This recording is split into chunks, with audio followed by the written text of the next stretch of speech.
British Columbians are exploring new opportunities in fly fishing.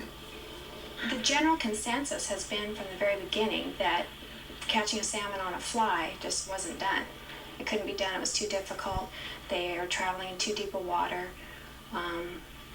It was just something that most people hadn't had access to. So that was an added incentive for us to give it a try. The waters of Clayoquot Sound are predominantly shallow, but it lends itself to fly fishing. And fly fishing is something that we weren't sure of whether we had a consistent season or what would happen. So we've invested a lot of time, a lot of money with people that come up here to try it and to develop our different types of patterns. And we discovered that we did have a fishery here.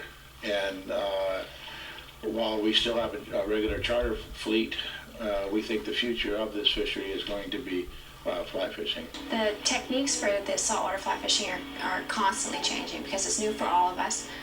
There isn't really anybody out there that has been doing this for years and years and years. So every day we're learning something new, and that's a real exciting part of it, even for the guides.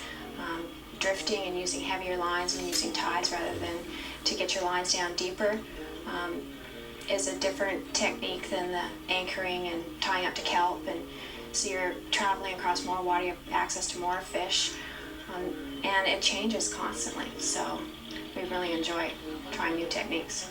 When we discovered that we did have a fishery that was something that we were going to try to market, we needed to have a particular boat or a platform, if you will, to fish out of. And we wanted something that A, would stay afloat, and B, would take any kind of impact, and more importantly, was stable, was good at run, that was dry when running at speed, and that had room for fly fishermen for their retrieves and their cast. And that's what we came up with. Trying to make it as easy and as user-friendly as possible so that not take away from the fishing experience.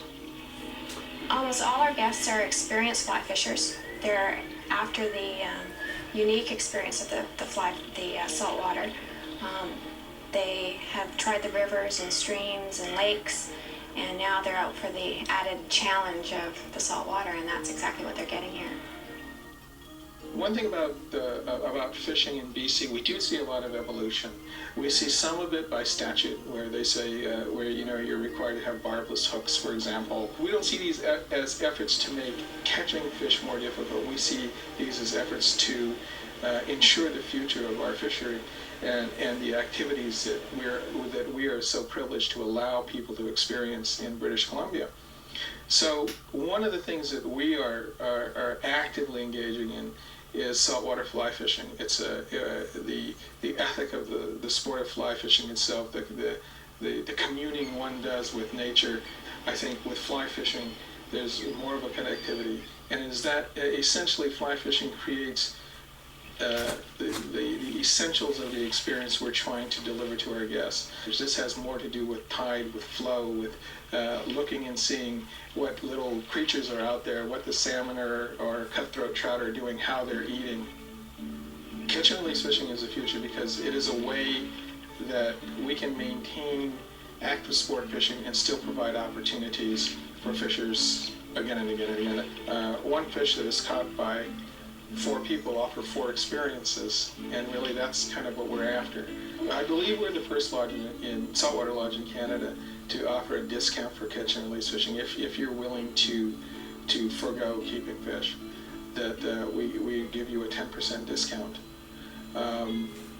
We feel that that's the least we can do, and our goal is in 5 years to be giving away 10% to 50% of the people who come to our lodge, and I think we can achieve that. The other thing I believe is that the more stewards of this resource, and in a small part we are, do things like this, the longer we'll be privileged to continue doing this. And I think it's incumbent upon us to take some steps, lodge owners and outfitters and guides, to take steps to ensure that this will catch on. A lot of lodges advertise coming up, and there are no limits in Canada. Whack all the fish you want, take them home. We don't believe that. We believe that is one side of some of the anglers. there's another side to almost every guest, which is to say that this is a thing of beauty that should be maintained. And that's the side that we want to talk to. That's the side that we want to engender in them, to bring out in them, to see them be part of this solution and still be part of the experience.